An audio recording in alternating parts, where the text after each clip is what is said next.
Good morning and welcome to another edition of Let It Be Known. I am your host, Stacy Brown. Peace and love, everybody. Welcome and come on in. I'm your co pilot, Neil Anderson, and we have lots of headlines to get into this morning. So, Stacy, I'm ready if you are. Well, let's see what our producer has for us this morning. She seems raring to go.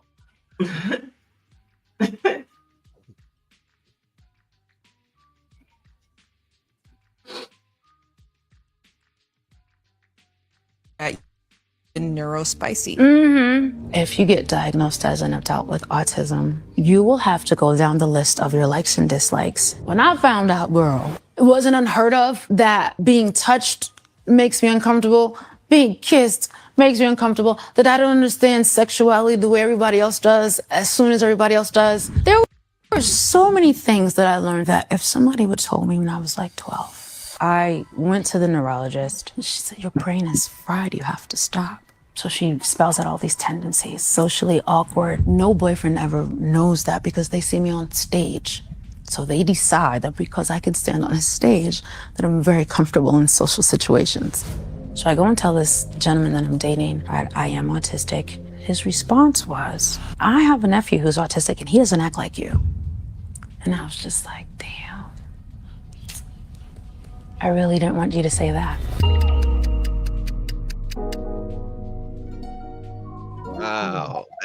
Wasn't expecting that this morning. That is R&B singer Chrisette Michelle. If you remember Chrisette Michelle, Yes. she performed caught a lot of flack Yeah. during the first Trump For sure. inauguration for She her performed for performance. us too at the NMPA. Yeah. She's a great artist, but she has always struggled to come back after that situation. A conversation came up at a glance. What did that say, Greer? Hmm. Can you hear me? Yes, it says Oh, outcomes. okay. Yeah. Hmm. Yeah, outcomes of adults with autism. There it mentions that um, it's that is amazing. It's an amazing story. I gotta watch the rest of that because I hadn't seen that, and Mhm. I can only imagine. I mean, when the she said the date or the boyfriend told her that his nephew Mhm. doesn't act like that, hasn't and does how in it just shows that was ignorance, total ignorance. Mhm. Yeah. That's all you got for me, Neil. Yeah. Yeah. Yeah. I mean, I agree. I agree. Yeah, That's all I got. I agree. that's all. Okay, okay. Well, yeah, like I said, I'm gonna watch. I gotta find We that. I got to gotta watch watch the full watch episode. the rest of Mhm. that. But it's very that you talk if that's a teaser, then you've teased me enough to watch. That's for sure. But that yeah, 1 in 4 adults in the U.S. have some type of disability. One of our viewers, PH Expat, says I am on the spectrum, but I make no excuses for my actions. Mm. Yeah, I listen. I don't think that's the issue here with Chrisette Michelle. I don't think I think what she was saying was pretty much people are expecting something different because she can stand on that stage and sing or whatever. And when she Mhm. comes off the stage, she still has to deal with the autism. And I would imagine too that it has to be a challenge to get on the stage. Yeah, most definitely. And then there are different levels to it as well. Some are more impactful or extreme than others. And so it's interesting to find out that she has autism because I don't think when she first came out, anybody would have, detected it. It's probably something that you can't. Well, it's something that you can detect depending on what level of autism you're at. I think as well. Yeah. Yeah. Well, anyway, like I said, I'm gonna watch. That's for sure. It's a very interesting, and it's a very interesting approach too. To talk about Mhm. dating and relationships, when it comes to those with autism or other disabilities. So I think that's a very interesting topic there.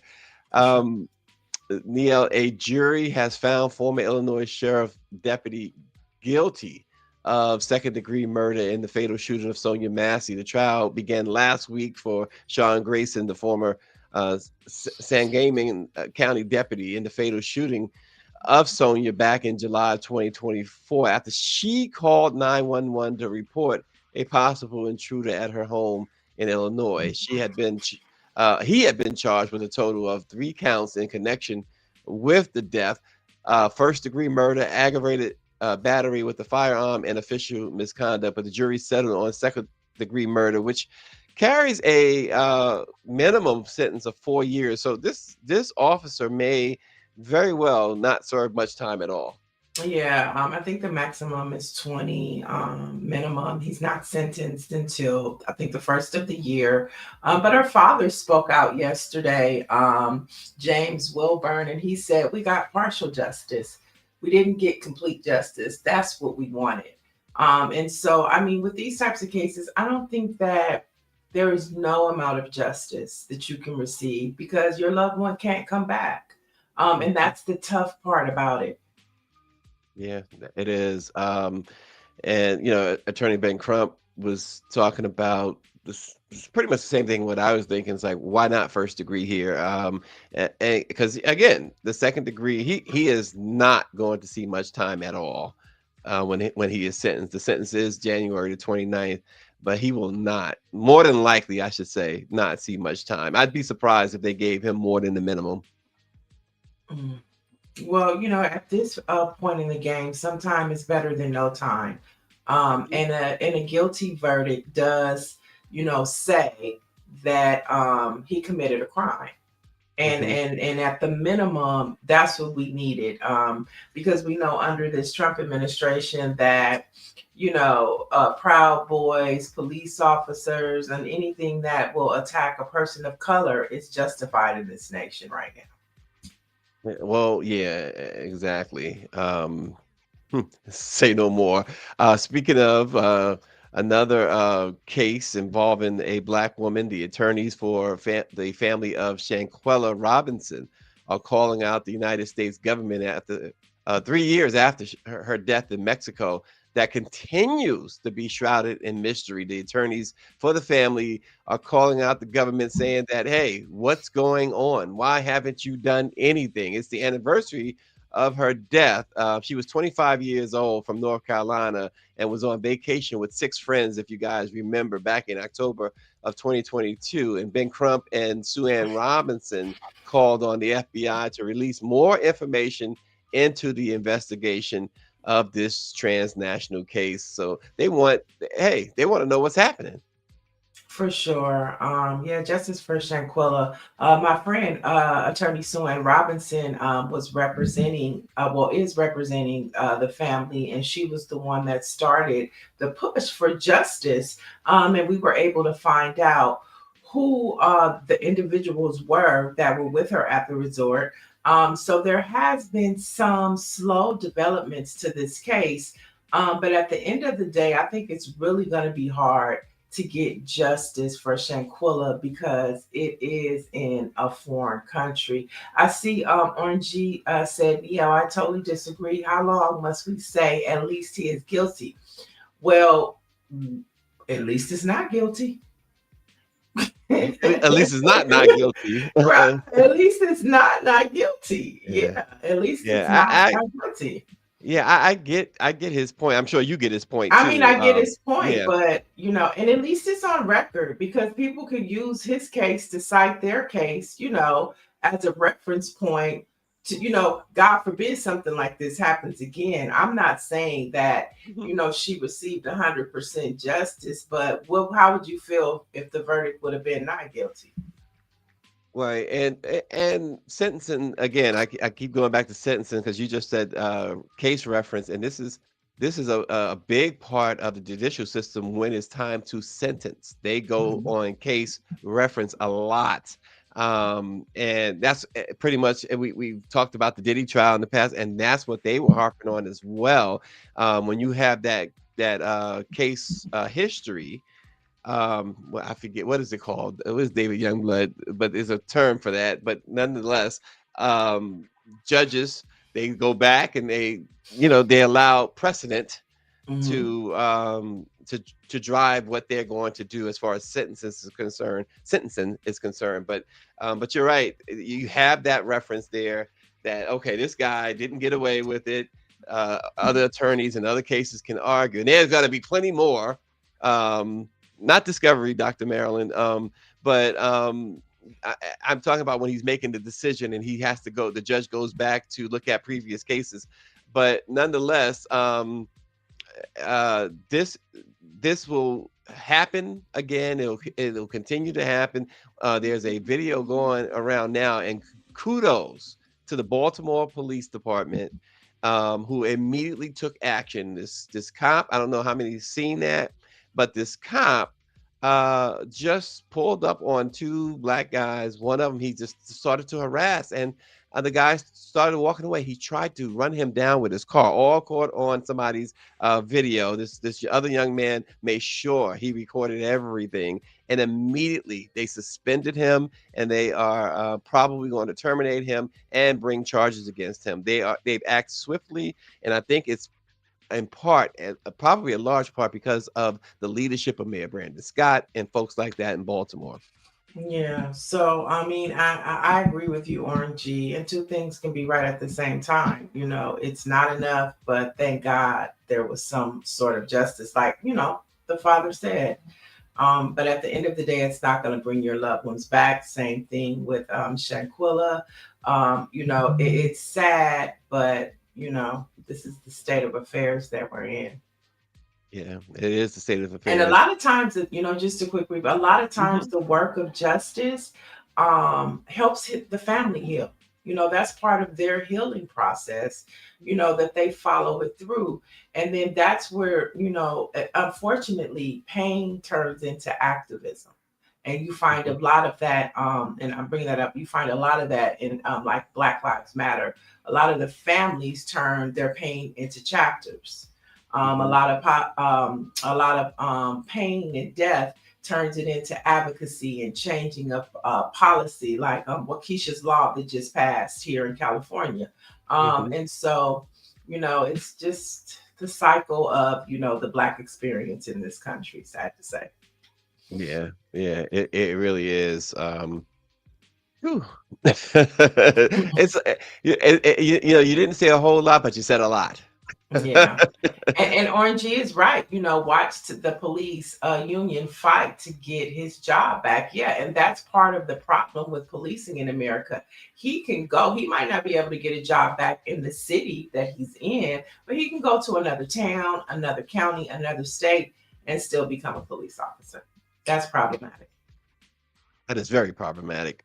The RNG says if Joe Manchin and Kristen Sinema would have signed on to the George Floyd Justice and Policing Act, Grayson wouldn't have been hired.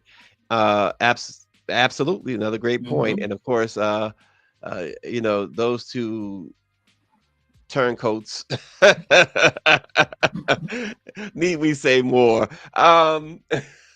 Speaking of Baltimore, the city of Baltimore, again, under the great leadership of Brandon Scott, will tap into its resources to help foot the bill for workers and residents to get food, childcare, and rent, as thousands are set to lose access to their SNAP benefits on Saturday.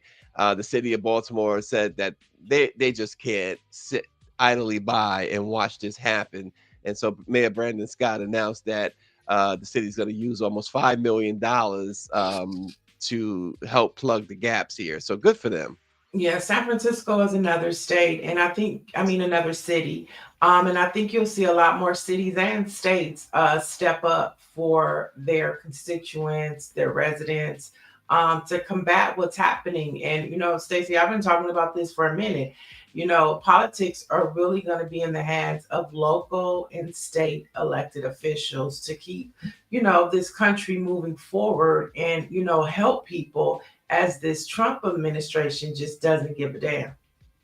You said Trump administration. Oh boy, let me ring the Oh, I bell. forgot the Klan. Trump Let me ring Klan a bell. administration. Trump Klan administration. By now, folks know what I mean. It was a slip of the tongue, folks. A slip of the tongue. Boy, this next story I really enjoyed, and I think you will too. Sometimes life writes a script too powerful for fiction. Imagine searching for your father, the father that you never knew, only to discover that he's been right beside you almost all your life. Your Mm. mentor, your football coach. That's the story of former NFL player Delon McCullough, who spent years trying to fill in the blank in his family tree. When he finally found his biological mother, the truth about his father stopped him cold. The man who had shaped him as a young athlete, who told him, quote, "You may not be looking for a father, but I'll treat you like my son," was in fact his father, Coach Sherman Smith.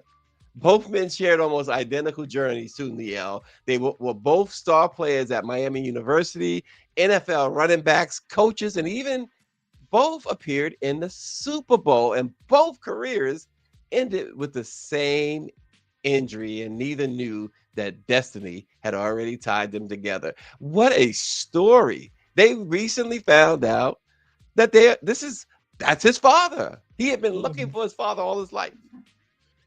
And so he took a DNA test, or his mama finally said, "That's your daddy."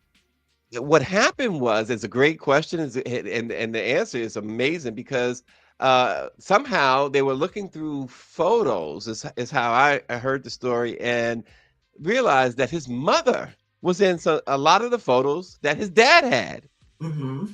And thus he realized, he found out, this man, that yeah, well, we did have relations, and they took a DNA test, and there you go. Hmm.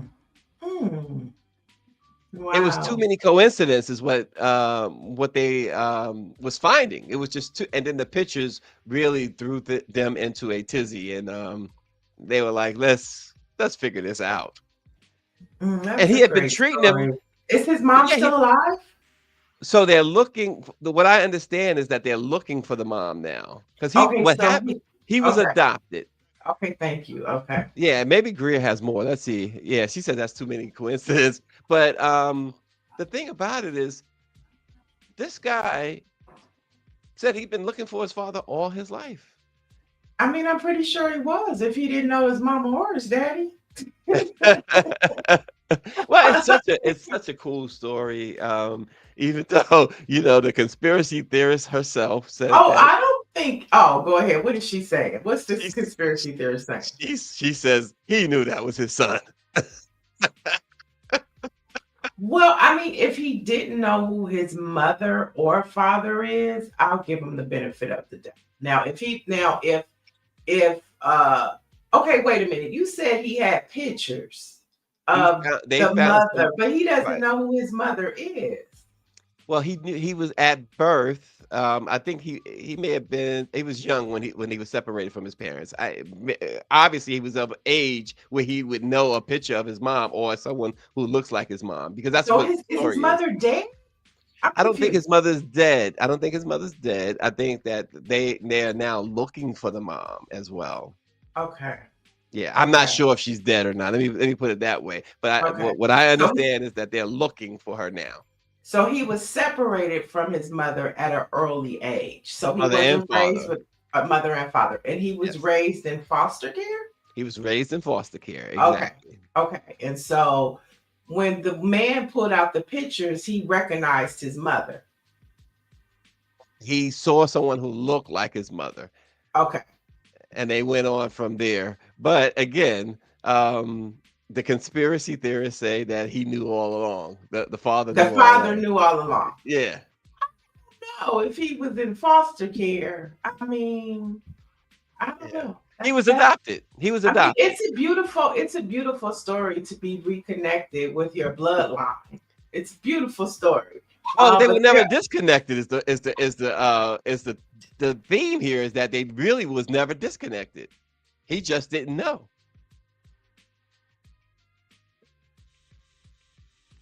Uh-oh, we lost your vocals. We lost your I said sound. that's. There I'm you sorry. That's an interesting story for sure. go. Right. See, Gris says, Daddy knew. What y'all think, chat? that did the dad know all along? Because he did make comments, as we reported, that he told him a long time ago, "I will raise you as my son, or I will treat you as my son." So listen, I don't. It's a great story either That way. is hilarious. I like the story. I don't care what y'all say. Oh gosh. Stacey, Boy, oh, I know you have just one more story to give us. well, that's it for me. That's about it. But I like that story, y'all. You know what? Greer is a conspiracy theorist by nature, and Nielle is she don't know. She's in between on this one. She's like, it's a good story, but what do y'all think?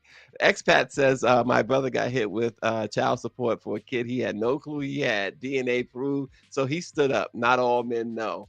Oh, okay. Well, um, the child support situation could have been a factor too. If you go by the conspiracy theorists, I guess child support could have been an issue too. Oh, Um, are y'all really trying to decide well, no, like you, Dr. Marilyn. who Dr. Marilyn says it's a nice story, but we need more information. Yeah, I need more information. It's just too many holes, it's too many holes in this story that you Listen, left I'm out, Dr. Stacey. No, I'm going with it. I like the story. I'm Dr. Marilyn, Nia, I'm going with it. I I love this love the story. whole Hey, thing. hey, I'm not gonna I'm not I'm gonna glad he disturb their found groove. one. I'm glad he found one parent. And it looks like I best believe you're gonna come back in a few months With the and say mom. he found the mom too. No. And the mom and the daddy is getting back together. Oh gosh. And they gonna Mom live is, happily ever oh no. after. Okay, that's when we have to really investigate it. I didn't bother doing a whole lot of investigation because it's such a feel-good story amidst all of this other crap that we have to go through. But now y'all have gotten me more intrigued, and I'm gonna watch it a couple of weeks or a couple of months when they find the mom. And like Neil said, they're gonna start. Here comes the bride and all that stuff. Then I'll get really suspicious. All right, all right. Stacey, let's talk real quick about some of the stories that you have on Black Press USA and that you're in the process of writing. Well, so we have been, Niel, really pulling back the veil, and I got to give Greer this credit on Russell Vault. Uh, so there's another iteration of our story on Russell Vault that you can find today. Russell Vault is the mastermind, one of the masterminds behind Project 2025, and what we've been able to find, obviously, is that he's the one that's really pulling all the strings. He's running the government, number one. Well, him and He's Stephen Miller and right, Steve Bannon. but he's the one, and he's also the architect of this government shutdown. He's the architect of firing all of the federal workers. This is all of his stuff. It's all in Project 2025, 48% of which have been implemented already. And what we're seeing with Russell Vault is that folks need to know who he is, because he is the one that is, more so than even Donald Trump, is creating the havoc that we see. And come Saturday, millions of people, at least 42 million, are going to feel Russell Vault's evilness Right. when they run out of snap. And so that is one of the big things that you will see. He's running the country without question. Russell Right. Vault is more so than Stephen Miller, more I don't so. know. I don't know about He's that. the mastermind. And because I think too, Niel, that folks understand that it is the Heritage Foundation hmm that Trump is the front man for right now. He's the puppet more so than anything else. Yes, he's the right one, because he has all the hate for you, and they enjoy that, among other things about him. But this idea of replacing him, that's their call. They're making it their call. This is you see the voting. You keep talking about the voting rights and things. That is their call. Who will succeed him? They want it to be their call, folks. And Russell Vault is the mastermind behind all of it. Yeah, I think it's Russell Vogt. I think it's Stephen Miller. I think it's Steve Bannon. I think it's Big Tech.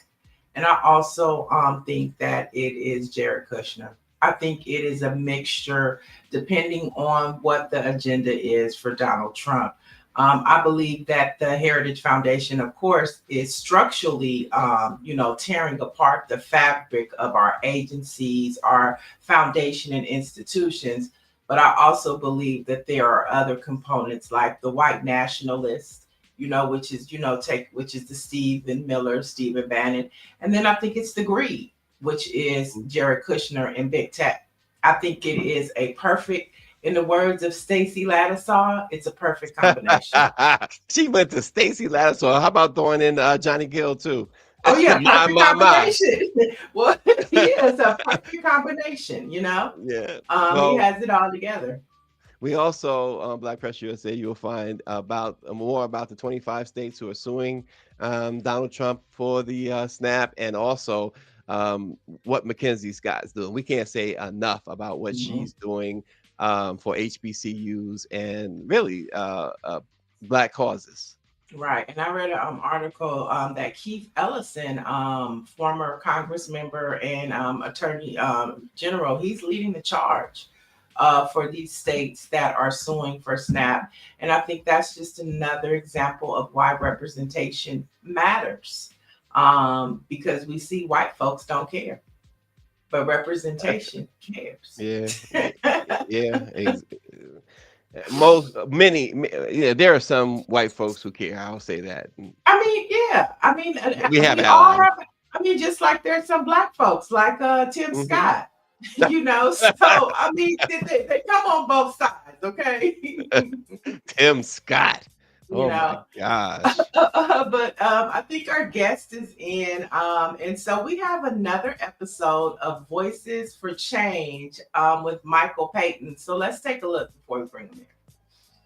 These folks just playing to the crowd and telling us what we want to hear so they can win over our votes. And then they move on to New Hampshire, Iowa, or somewhere else. What can South Carolina do to really set the tone in our next upcoming elections? We don't want to see our folks fall for the okie doke again. So I'll tackle it from potential presidential candidates coming into South Carolina. One, you got to learn the people. South Carolina is unique, particularly Black folk. We're not homogenous, right? We're very diverse. I think we are more conservative than what people would give us credit for, but we're not oppressive. And so coming and listening to us, listening to the things that we are plagued with, and shaping your policy around that, I think would speak volumes, because as you stated earlier, the South got something to say.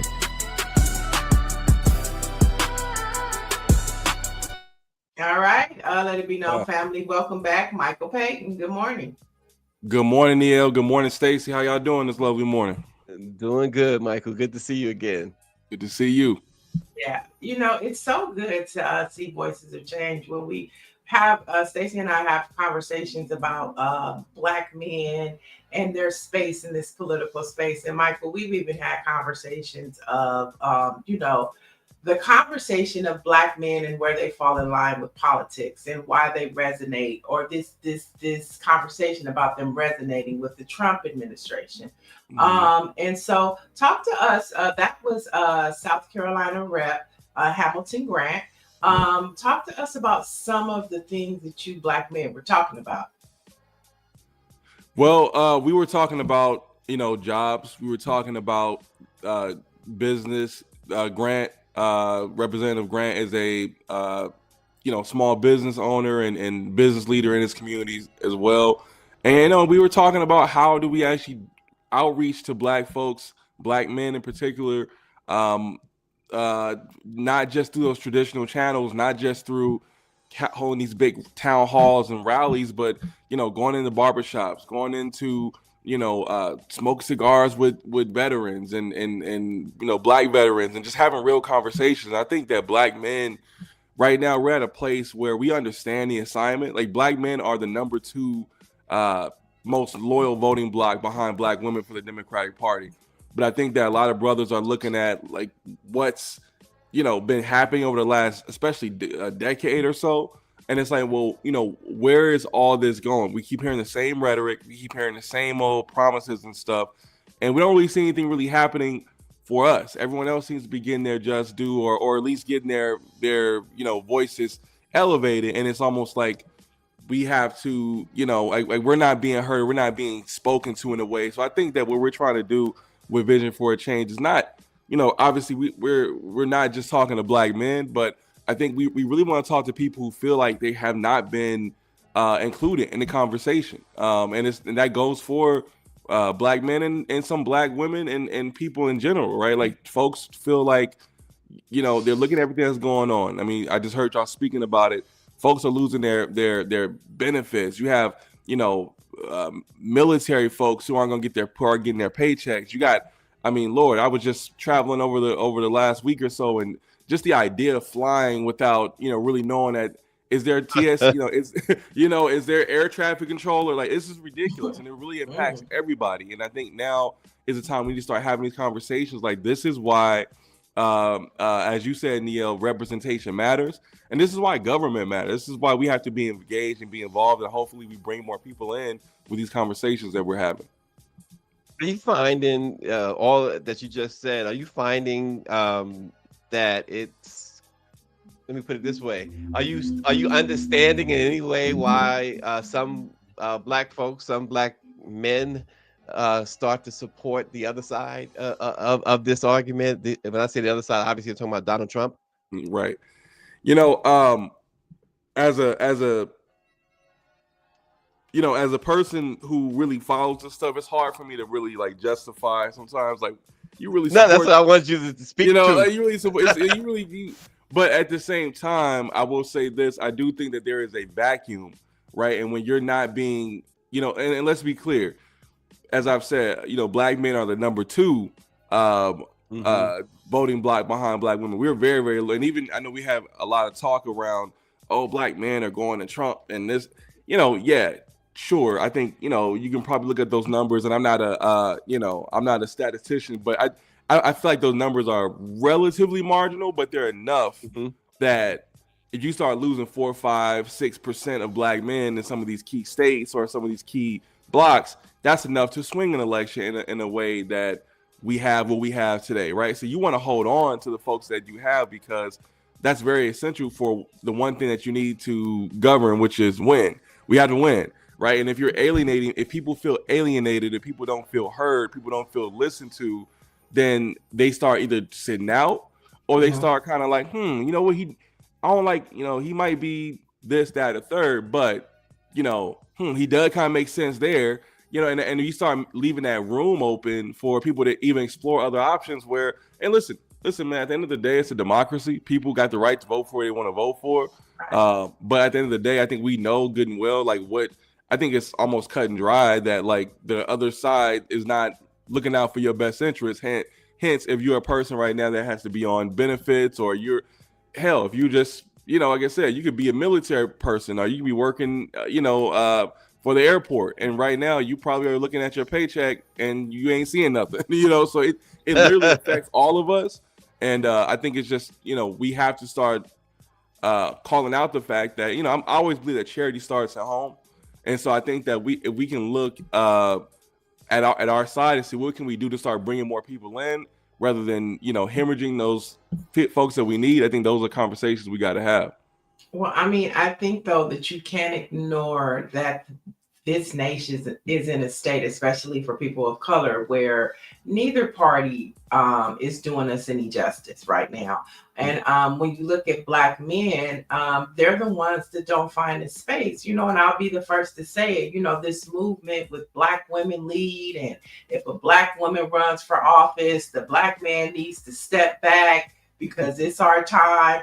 You know, that has turned a lot of Black men off as well. I'm a Black woman, and I'll be the first to say it, because there have been some Black male candidates that I've been checked about because a Black woman was running.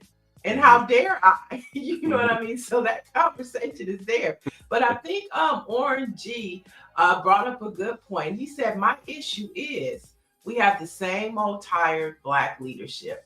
I am not afraid to drop names. He mentions Troy Carter, Cedric Richmond, who is no longer in Congress, but he also said both from Louisiana are worthless. Hank Johnson from Georgia, he needs to. He says he's sick of it. And I think this is a conversation that you hear. And although they're not saying, I'm going to go to the other side, they're also saying, I'm not for neither, and I might just sit it out and let it all crumble. Right. What's your response to that? No, I understand the sentiments. And listen, there's a change of the guard right now. There's a change, like there's a shift going on. And that's why with Vision for a Change, I mean, notice we're very intentional. The first couple of guests that we've had, Michael Tubbs, who is running for Lieutenant Governor of California, next generation of leadership. Grant, Representative Hamilton Grant from South Carolina, state representative, but I feel is someone who is the future of leadership, right? Young man who is, doing the things and out there making these inroads in communities and communicating with folks in a way that, other folks can't, just because there's a generational divide, because there is a institutional divide. And I think that there's time right now that we start looking at, and we talk about this, Neil and Stacey, we talk about this a lot in our corners, but there is time. It's time that we start looking at other places for leadership, right? I think that we've been looking at in the same corners for so long. I was out there with y'all at the CBC, which was beautiful. I love seeing my people out there. I think it is the most, gratifying thing that you can experience, especially in a time like this. It was just so beautiful. But at the same time, it's like, we got to start respecting the fact that leadership does not just come from people in DC. Leadership does not just come from people who got law degrees or people who were consultants for this person or that person. Like, let's start looking at the streets, right? Like, let's start looking at folks who come from, backgrounds like mine, right? Who are, in the entertainment business or come from a different business, or small business in general. Folks like Grant Hamilton, right? Or Hamilton Grant. Like, we need to start looking at other corners for leadership. And I think it's time that we start changing the guard a little bit.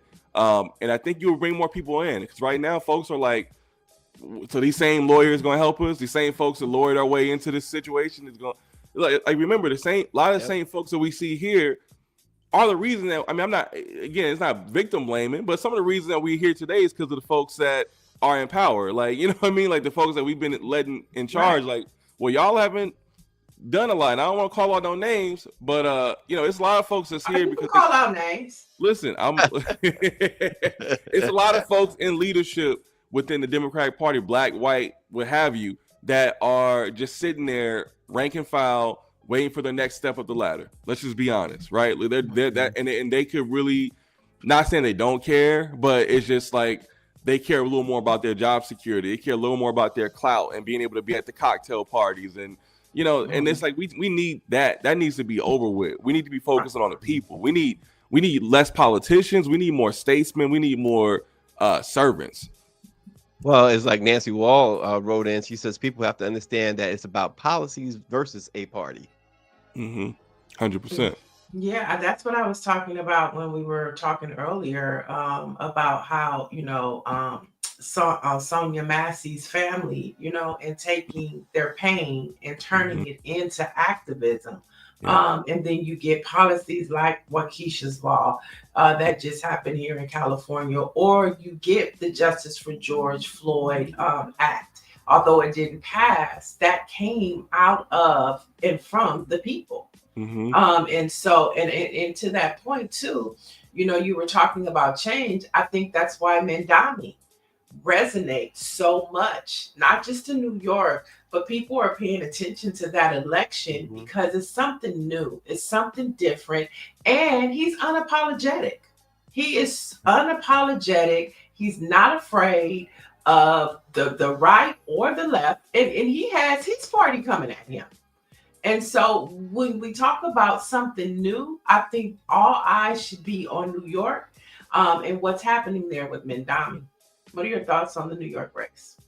Yeah, I think that we should be looking at New York for a number of reasons. Look, I'm I'm probably getting a little too old, right? Because I'm very old school, right? It's like and I understand, and this is what I'm talking about when you talk about earlier about the vacuum, right, of leadership. Because just full disclosure, look, I'm a business owner, I'm a capitalist. I think that we don't, we start getting down these roads where we're starting to elect folks who are, socialists and all this stuff. I mean, listen, I understand people want something new, but the fact that we're going to the extremes on either side, right? Like that is where I start getting a little bit worried. We look at. So wait, let me ask a question. So you think Yeah. Mandami is extreme? He's on the extreme side of things?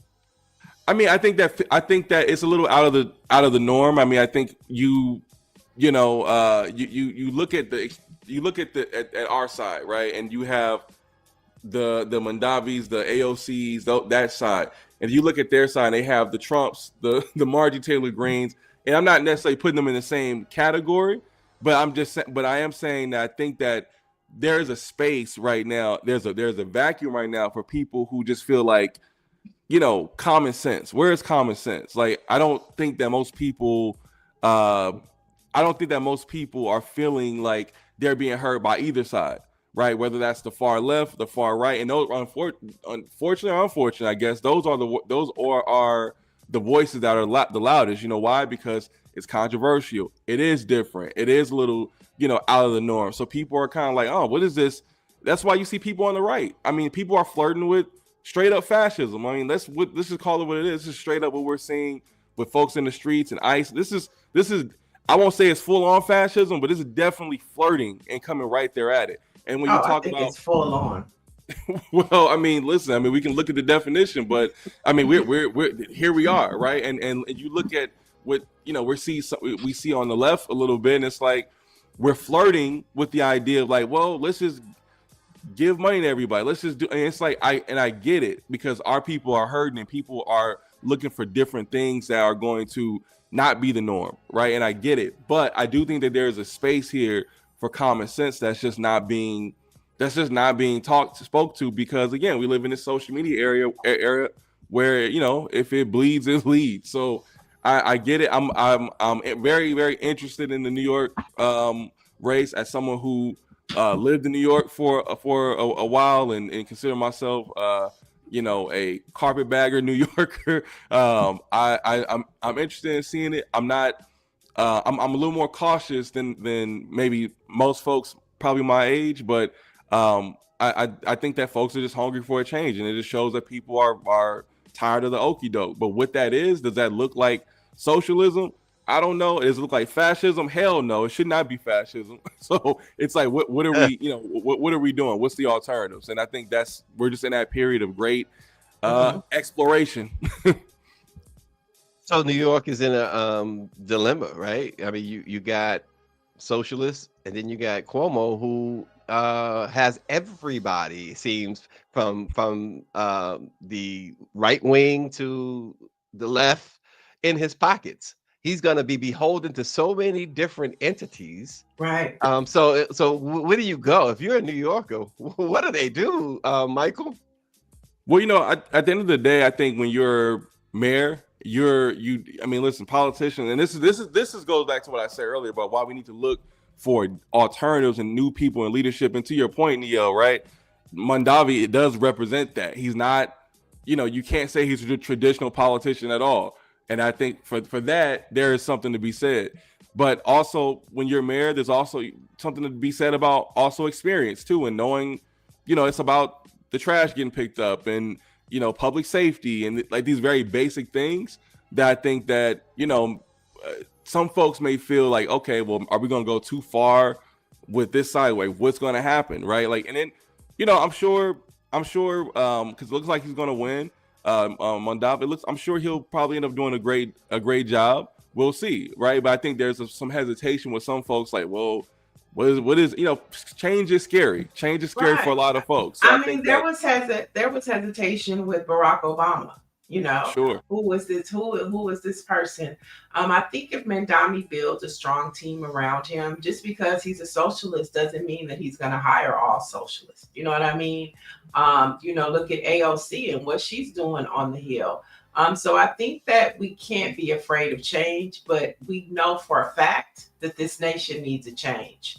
And Democrats and Republicans just aren't doing it. And so why not give them a chance? I know Patricia Jackson says everything can't be free. Free healthcare isn't always good. Affordable is better. But when you look at other countries, when you look at Canada, when you look at Paris, and you saw Olympians maximizing that free healthcare. They were getting dentures, they were getting their physicals done, they were getting everything done because healthcare was free. Free healthcare can work for this country. And I just think that we're afraid to reimagine because we've been so programmed and institutionalized. Just like Black folks, we still have trauma from slavery and we don't even realize it. Oh yeah. So I just think we have to reimagine what we're afraid of. No, I 100% agree, and that is what Vision for a Change is about, right? Like we want to reimagine what that looks like. Like, I think that there's for folks like me, I think that there are some things that are intrinsically good about America. We have a lot of things that are rough and we need to smooth out. But I think that there's some values that are there, right? And I think one of those values are if you start a business, you should be able to start a business and get the government out of your way. So you can, in theory, you could be as rich as Jeff Bezos, right? But that also doesn't mean that if you work for Jeff Bezos' company, you should also be able to make a living off of one job. You shouldn't have to work 3 or 4 different jobs and DoorDash on the side and do this, and you're still like not able to pay your rent. Like I think there's a balance in America where you can, we can be big and wealthy and great, but at the same time, we have to look out for the people. And I do feel like and y'all are absolutely spot on. Both sides are not speaking to the needs of the working woman and man. They're just not. And I always, I'm a little more critical of my side because I believe charity starts at home. And I do believe that we actually do have the best ideas and the best policies for the people, but we just don't communicate those right because we get so caught up in this other stuff and we get distracted. We need to really understand, how to strategize a little better, how to communicate better. I mean, my God, I can't tell you how many folks that I've worked with or just seen that's like great ideas, incredible policies, but just the execution and the communication is terrible. Because you know what? Sometimes the people that are in charge of these places or people are in these offices, let's be real, they don't know the people. Let's be real, they're not one of the people. They're more interested in their cocktail parties and their circle, their elite circles than they are talking to folks like my uncle who drives a truck. I have 2 uncles actually that drive Mack trucks for a living, right? Like they wouldn't even have a conversation with them, or my friends that drive Uber. Like it's like, they always say judge a society by how you treat your waiters, how you treat your taxi drivers and all that. Like, we need to look out for everybody. We got to make sure that this place works for everybody so that folks don't feel like, I'm gonna go in my corner and, I'm gonna vote for Trump just to spite my niece because, she's so, whatever. Like, we have to really get to a place where everyone feels looked out for. And I know it's a hard thing. It's sometimes harder to be that optimistic and like, oh, we can be better when we have things like what we have going on right now. But that's what I believe is right about America. Right. I think that's a good point to stick a pin in it because our producer is pushing us like we got to move on. But I think this is the conversations. I think these are the conversations that we need to have, and we thank you for bringing these conversations to Black Press USA. Yeah. So when does the next episode drop? Is it already out? Yeah, the next episode, Vision for a Change, episode 2 is out right now on YouTube, I believe. And I'll get Greer to confirm, but we will also be on Black Press USA TV's YouTube as well. So check us out there, episode 2 with Representative Hamilton Grant. All right. We can't wait to see who you have next, Michael. Thanks for joining us this morning. Thank you. Thanks a lot, Michael. Appreciate it. All right. Just a couple more headlines to get through that we think you should know. Trump's DOJ has placed 2 prosecutors on leave for calling Capitol rioters. Now, the federal prosecutors were informed about their leave only hours after filing a sentencing memoranda in the case of Tyler Taranto. Now, while Taranto Trump for their role in the Capitol riot, he was convicted of separate firearms and threat charges after being arrested. Check this out, Stacey. He was arrested near President Obama's house in June of 2023. Now, apparently, according to the Trump administration, political violence is exclusively for left-wing people. Right. What we saw at the Capitol on January 6th, oh, they were just having a nice family get together. You know, I mean, and this person, I mean, and so you call, I mean, to me, I always says, they were rioters, right? And you have to call them for what they were thugs, you know. They were thugs. They were thugs. And to know that the Department of Justice, this Trump's Department of Justice, allows thugs, hoodlums, murderers to roam free, and then you want to call somebody. Some of them work for the Department of Justice. No, some of them are ICE. And some of them are ICE, exactly. You know, a good number are probably ICE. And so allegedly, we'll say allegedly, okay. But the fact that these people are able to roam, to be a part of our public safety now,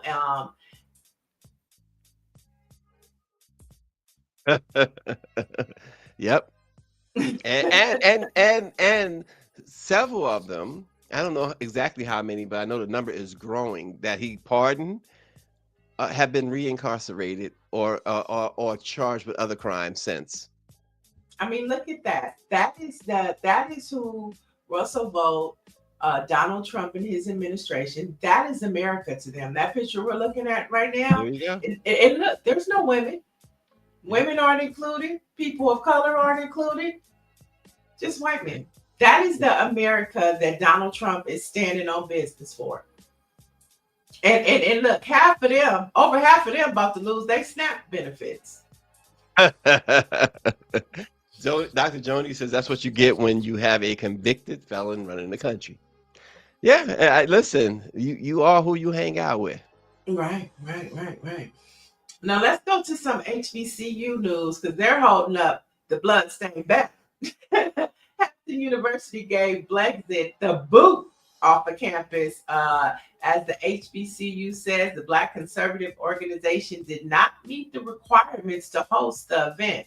Now, initially, the group, which was founded, of course, by Candace Owens, planned to hold an unauthorized event at the Virginia HBCU during homecoming festivities. So this tour is not going well at all. I mean, for the first one Candace pulled out, it's just not happening. They just need to give it up.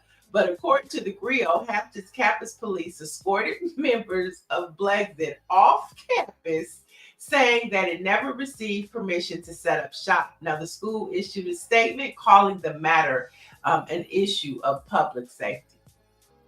It is an issue of public safety. Hit the road, Jack. Don't come here no more. That's what I'm talking about.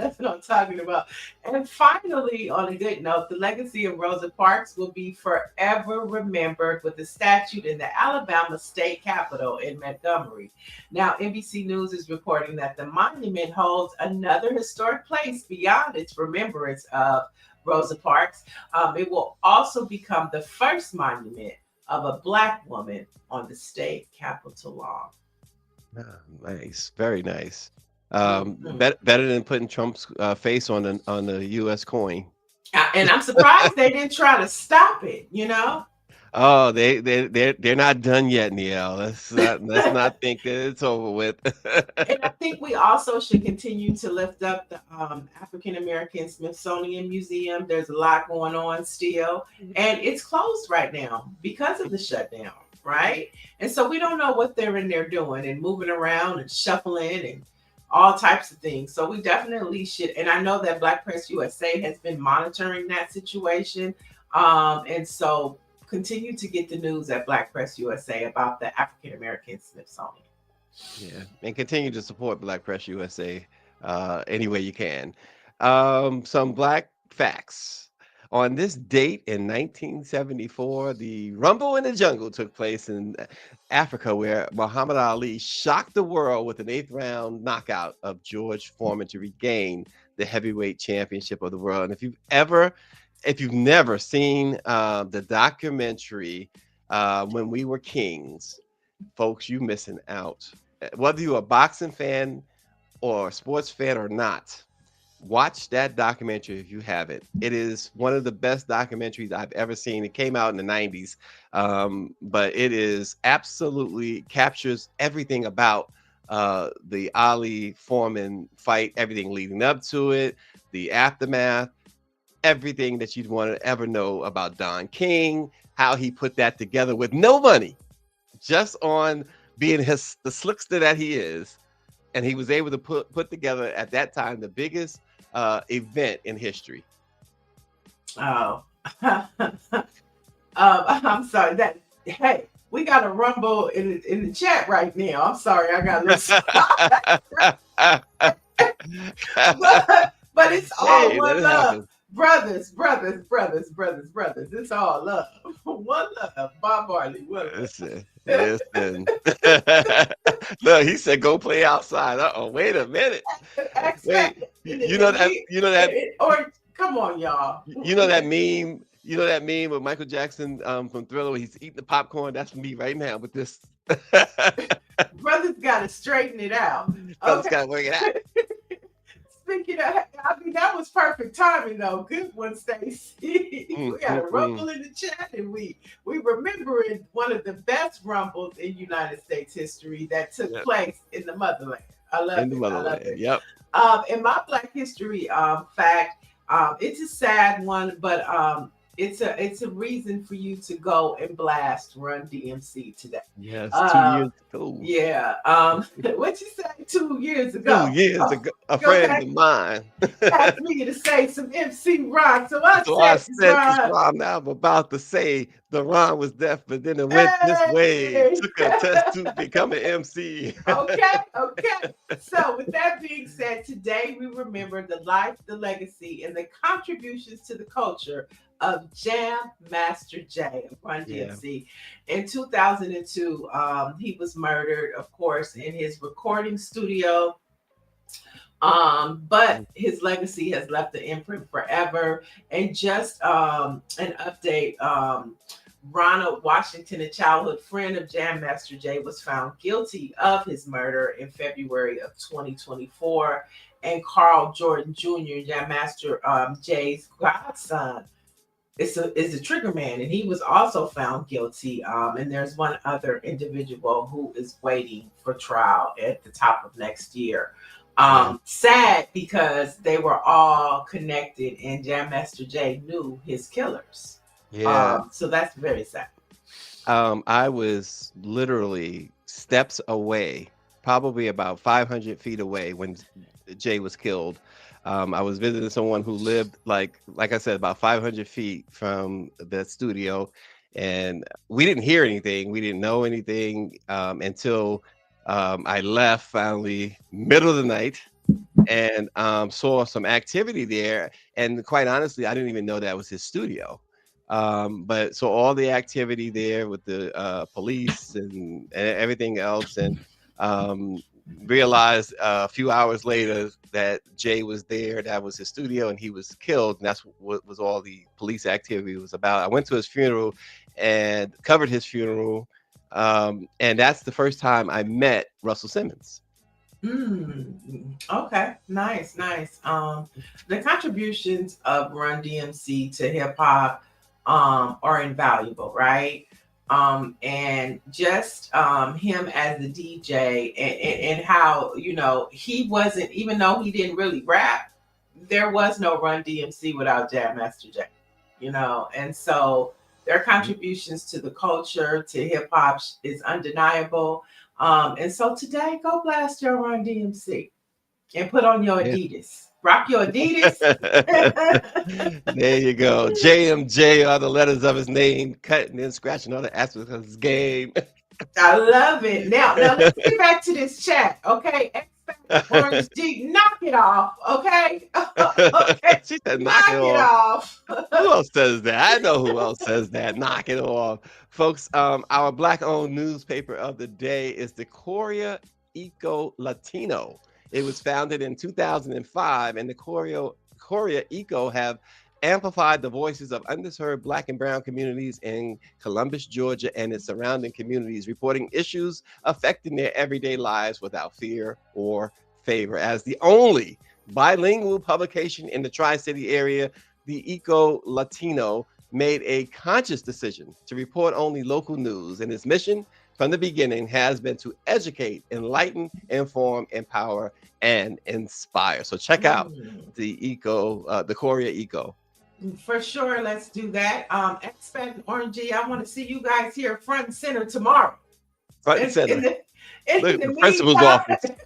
Front and center tomorrow morning. But in the meantime, everybody, be sure to check out blackpressusa.com to keep up with the latest stories, news, and information that is inspiring, uplifting, and impacting the Black experience. That's blackpressusa.com.